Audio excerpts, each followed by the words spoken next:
and welcome back to our Table Talk series. This month I'll be examining and recapping everything Seward is writing about for the month of April. And so there aren't really many apparent themes this month that I noticed, except Seward does make a few comments about women, and I'll be sharing that at the end. But to start us off, his first anecdote talks about the different types of plates being used. So he says in the last century, great people used to eat off of silver plates and common people used to eat off of pewter. He says, but now in his travels, he is only seeing porcelain being used. So no matter if you were higher class or lower class, people are only using porcelain plates. So that's sort of when those come into play. And he notes how sideboards aren't seen with these beautiful shining plates anymore. Seward then goes on to describe his experiences walking through old graveyards. I thought this one was very interesting. He enjoys looking at headstones and reading the epitaphs. He writes, quote, "In one such near a little village in Connecticut, I found this inscription. Quote, here lies little John so-and-so, born, etc. He was an honest and faithful man, a devout Christian," and he goes on to quote the entire epitaph. But I had a chuckle to myself about how he doesn't even use his name or the day he was born. He sort of reduces it down to this John so-and-so.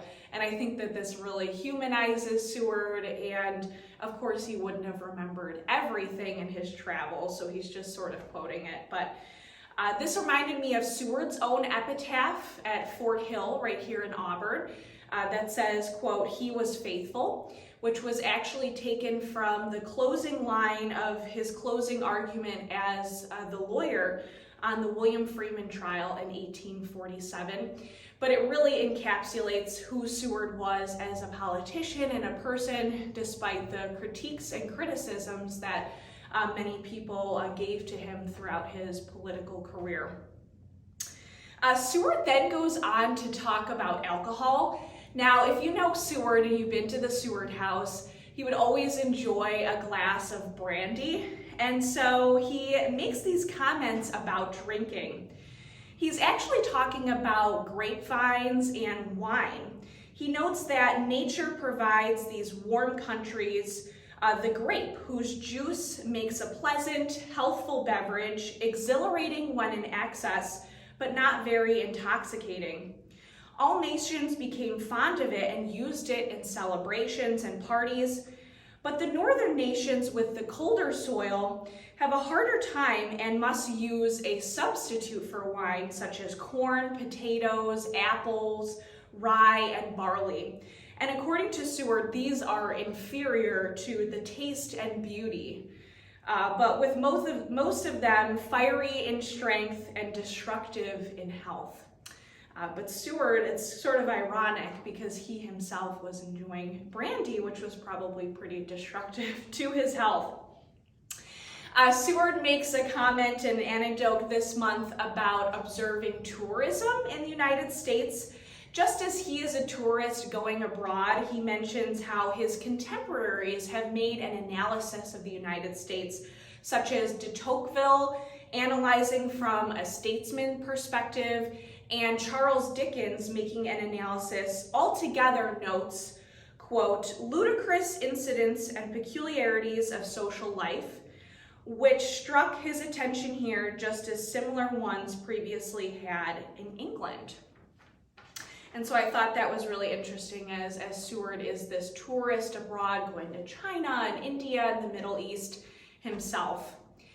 And then finally, to wrap up, for the reason I am filming this month's Table Talk in our vote exhibit, you'll see behind me, the vote, Changing Minds, Changing Times, Seward makes the most comments this month about women and women's rights. So I'll read a few of those excerpts now. But it is interesting to note and to read about his feelings of women's rights and how this would have impacted his wife, Frances, and her sister, Lizette, and how at this point in their lives they are contemplating whether they should get involved in women's rights altogether. So excerpt number 1 says, quote, "It is unfortunate for the women's rights movement that some of its advocates begin to identify it with the doctrines of free love.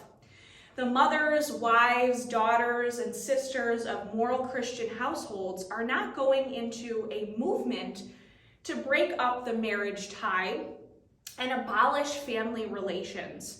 The privilege of voting and holding office they would deem very inadequate compensation for the loss of all that field of domestic life and duty which they justly prize so highly."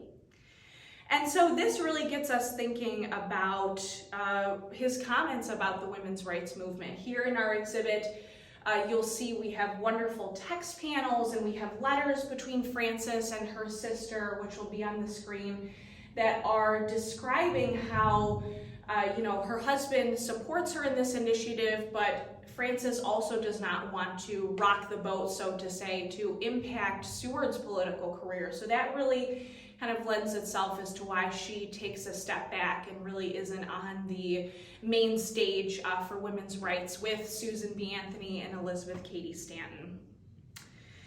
Excerpt number 2 says, quote, "Women are equal to men and have equal rights, but the rights they have are not precisely the same ones.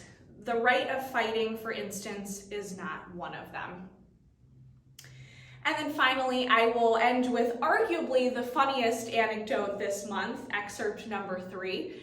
Seward says, quote, "Ladies are often accused of lack of punctuality, but they have one excuse: they never have good watches. Those that it is the fashion for them to carry are so small that they cannot keep good time, and so much costs is lavished on the jewels, enameling, and monograms that there is none to spare for the inside works." So I will leave you with that funny anecdote this month. Thank you all so much for joining me. I encourage you to please come and check out our exhibit. We'll close at the end of December of this year, and you're able to see that on a guided tour. So thank you so much, and we will see you next month for May.